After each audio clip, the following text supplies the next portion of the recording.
मैं नरेंद्र दामोदर दास मोदी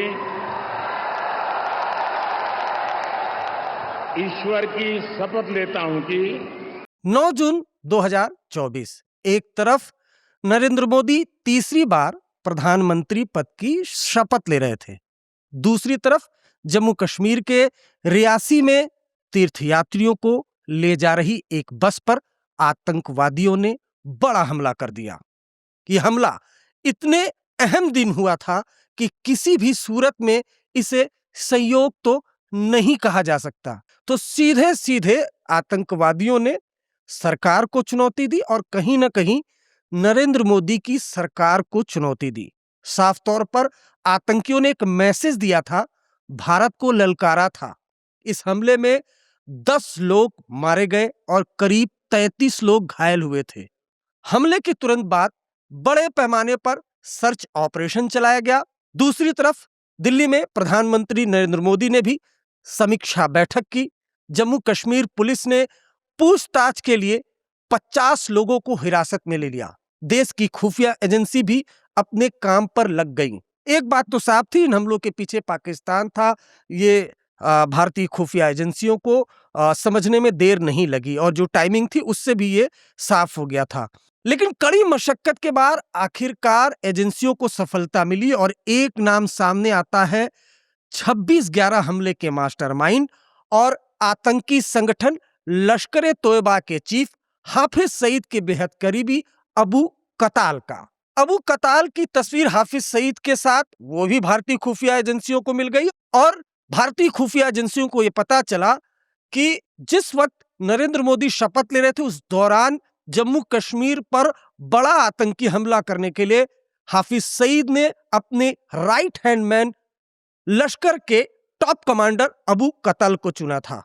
अबू कतल ने ही पूरी प्लानिंग की थी और उसके बाद जम्मू कश्मीर में हिंदू तीर्थयात्रियों पर हमला करवाया था।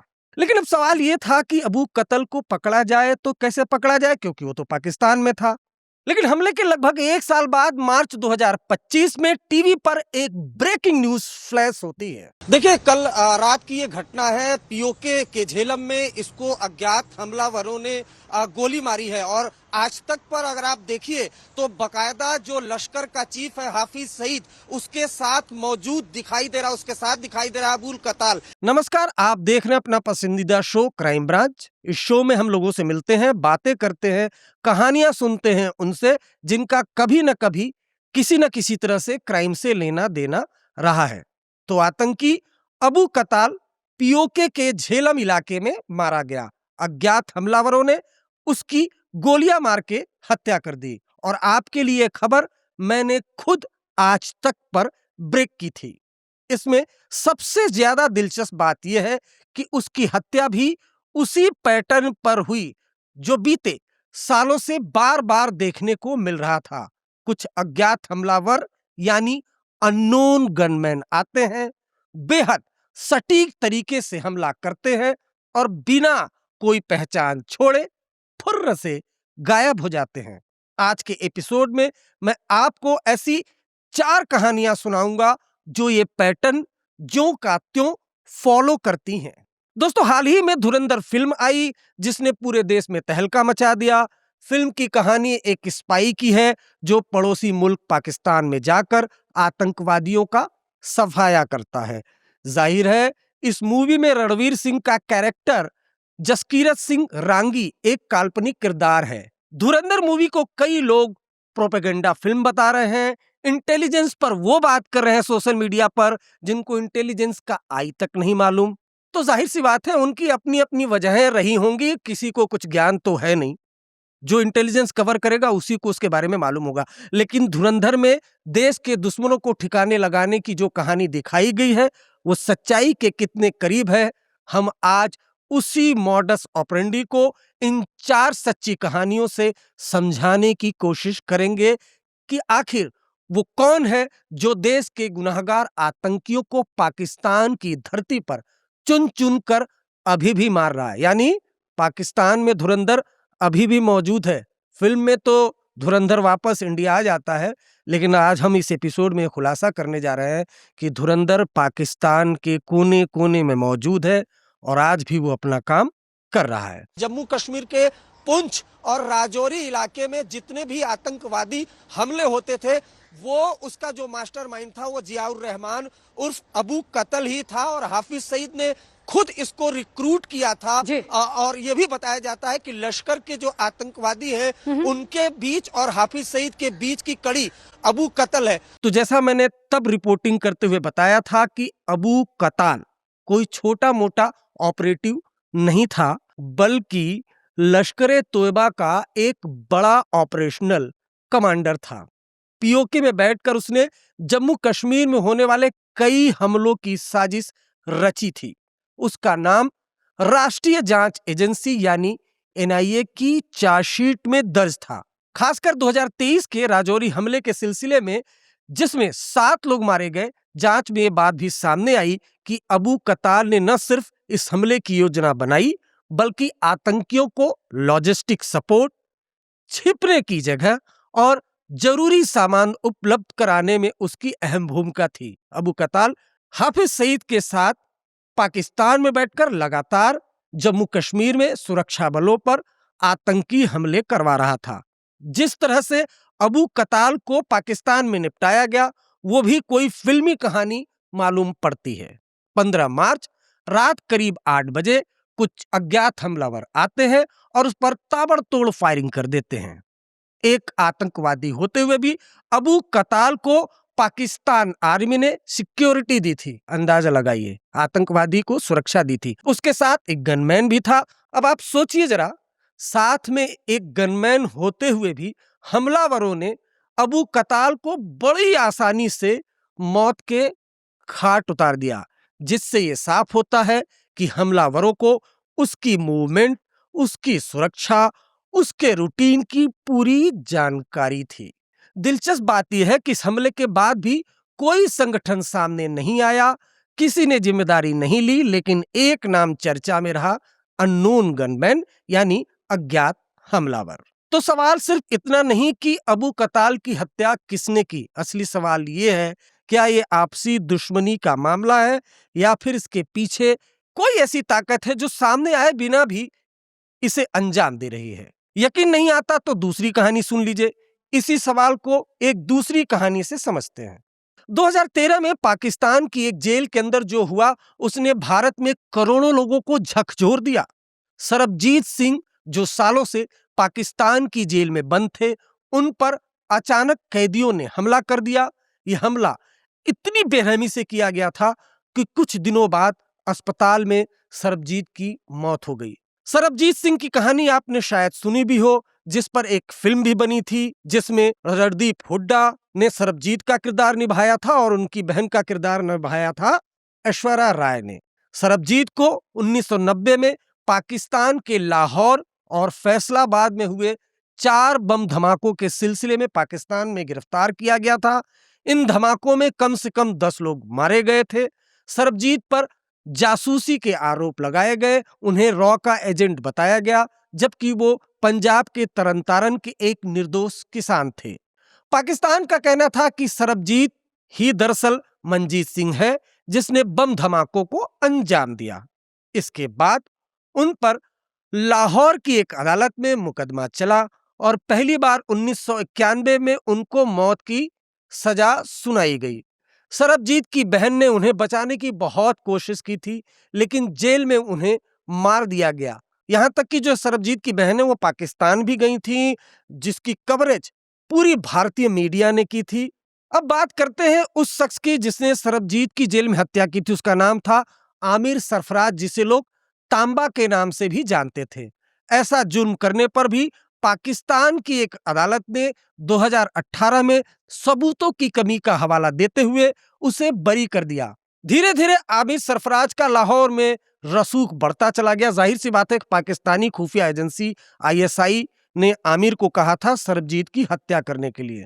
अबू कताल की तरह उसे भी पाकिस्तान की आईएसआई ने सुरक्षा दी थी और तांबा तो लाहौर में अपने घर में था जब उसे गोली मारी गई। हमलावरों ने घर में घुस के आमिर को ताबड़तोड़ गोलियां मार दी।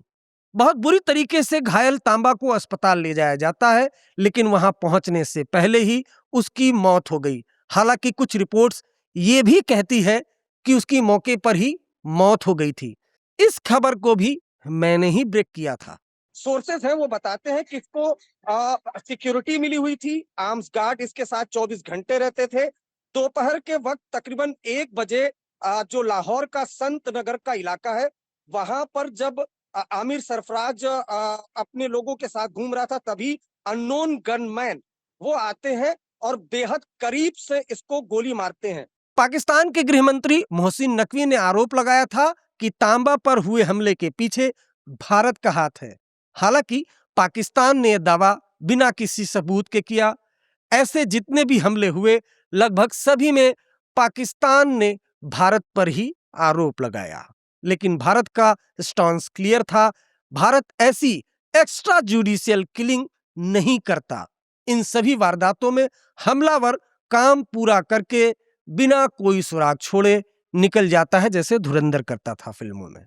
आमिर सरफराज की जिस तरह से हत्या हुई, उसके बाद यह कहा गया कि लश्कर तोयबा से जुड़े कई बड़े नामों में डर का माहौल बन गया था, क्योंकि अगर लाहौर जैसे शहर में इतनी सुरक्षा के बीच इस तरह किसी को निशाना बनाया जा सकता है, तो फिर पाकिस्तान में कोई भी सुरक्षित नहीं है, खास तौर से आतंकी।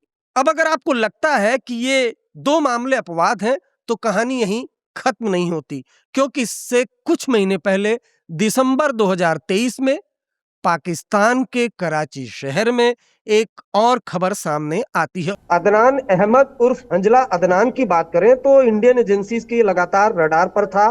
साल 2016 में जम्मू कश्मीर में सीआरपीएफ कॉन्वॉय पे अटैक हुआ था, जिसमें 8 सीआरपीएफ के जवान शहीद हुए थे, 22 घायल हुए थे। 2015 में बीएसएफ के कॉन्वॉय पर अटैक हुआ था, जिसमें बीएसएफ के 2 जवान शहीद हुए थे। उसके अलावा कई फिदायीन अटैक जम्मू कश्मीर में हुए थे।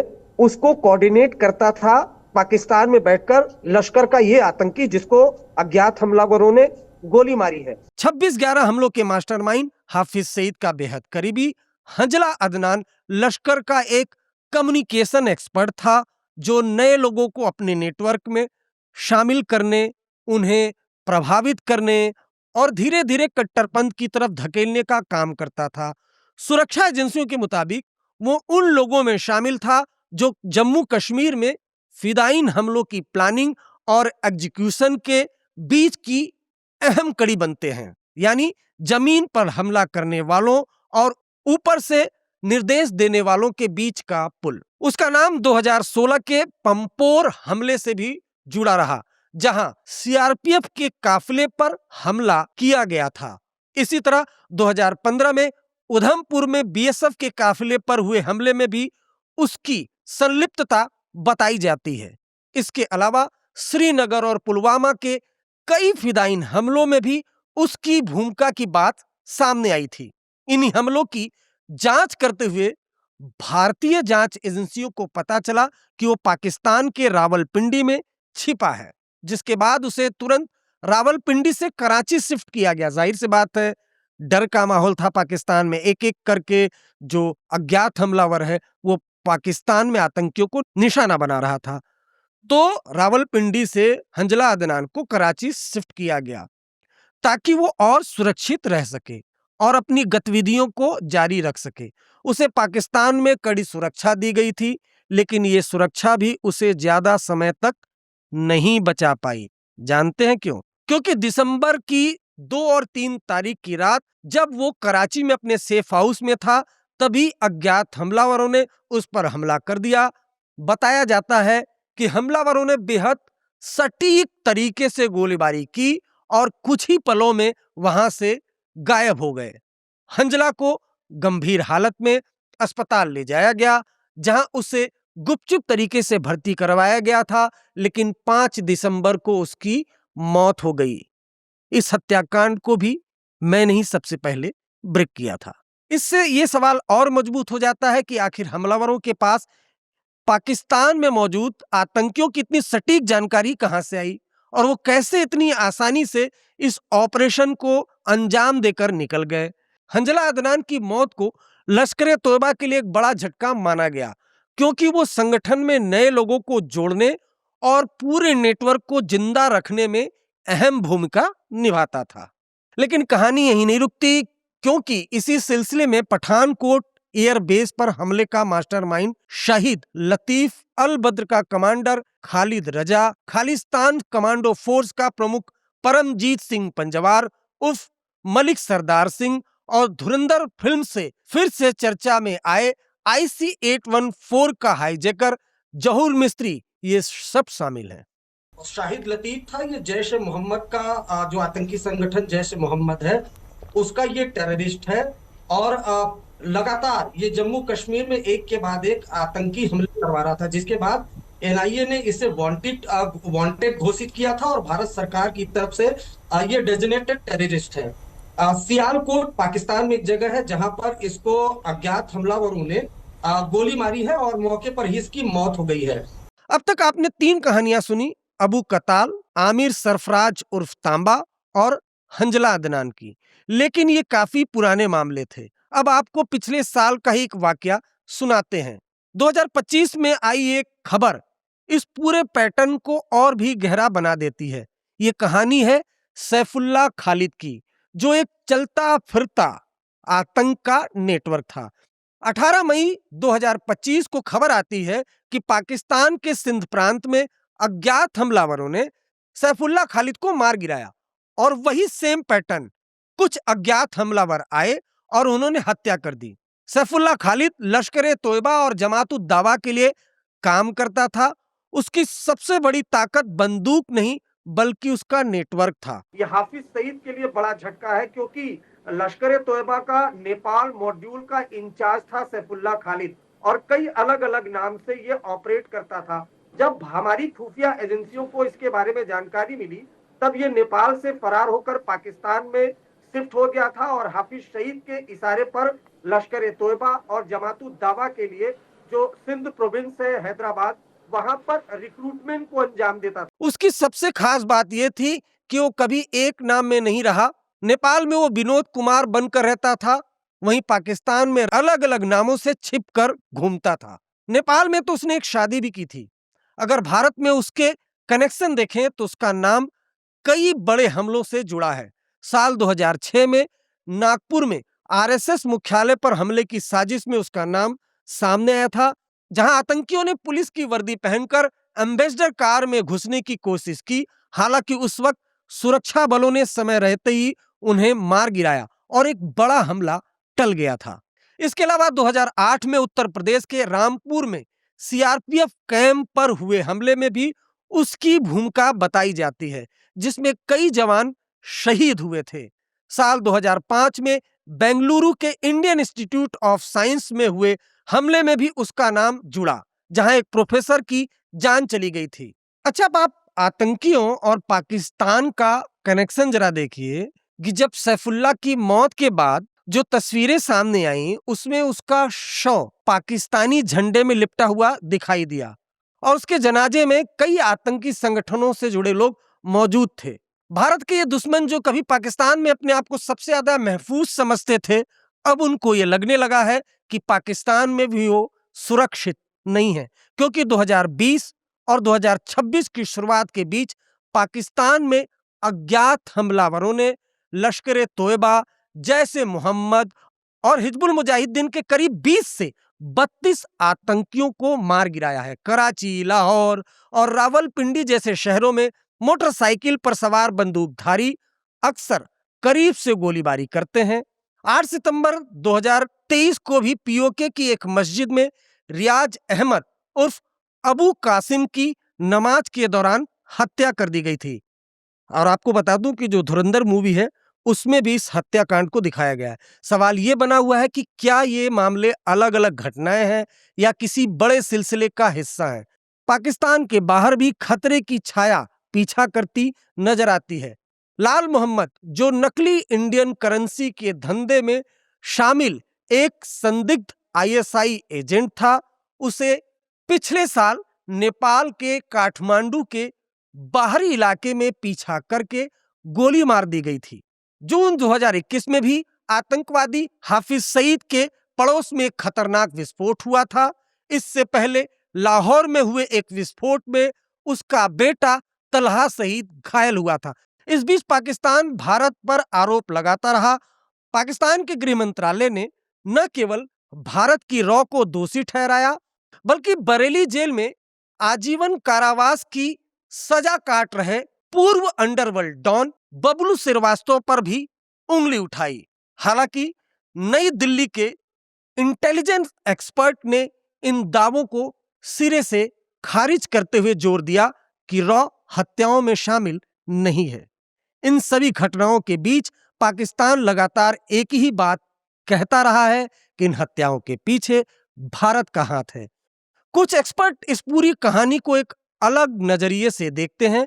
उनका मानना है कि ये घटनाएं पाकिस्तान के अंदर ही पैदा हुई एक ऐसी हालात का नतीजा हो सकती हैं जहां कई सालों से पनप रहे अलग अलग आतंकी तंजीम और गैर सरकारी गुट अब आपस में ही टकरा रहे हैं। ये वही गुट हैं जिन्हें कभी अलग अलग मकसदों के लिए पाकिस्तान की खुफिया एजेंसी ने इस्तेमाल किया था, लेकिन अब वही अपनी अपनी ताकत बचाने के लिए एक दूसरे के खिलाफ खड़े हो गए हैं। तो आखिर सच्चाई क्या है? क्या ये भारत की कोई साइलेंट स्ट्रेटजी है जिसके बारे में कभी खुलकर बात नहीं की जाएगी, या फिर ये पाकिस्तान के अंदर चल रही ऐसी लड़ाई है जो अब उसके अपने लोगों को ही निगल रही है?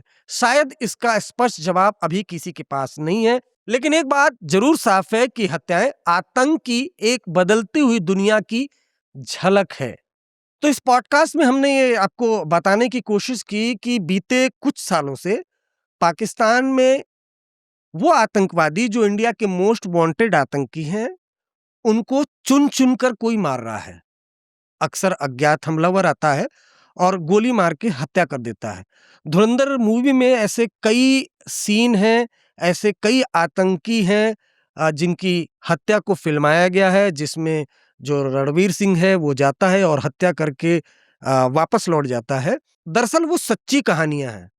असल जिंदगी में बीते 5 सालों की अगर बात करें तो एक एक करके, चाहे कराची हो, लाहौर हो, रावलपिंडी हो, वहां पर जो इंडिया के मोस्ट वांटेड आतंकी है, वो आतंकी जिन्होंने जम्मू कश्मीर में हमारे सुरक्षा बलों को निशाना बनाया है, वो आतंकी जो दिल्ली और मुंबई और देश के तमाम शहरों को दहलाते रहे, उनकी चुन चुन के हत्याएं होती रही हैं।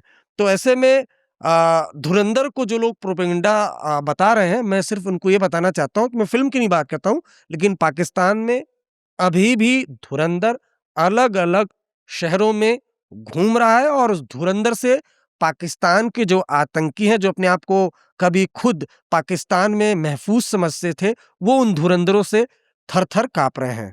तो ये एपिसोड आपको कैसा लगा? अपना फीडबैक और कमेंट जरूर करिएगा। शुक्रिया।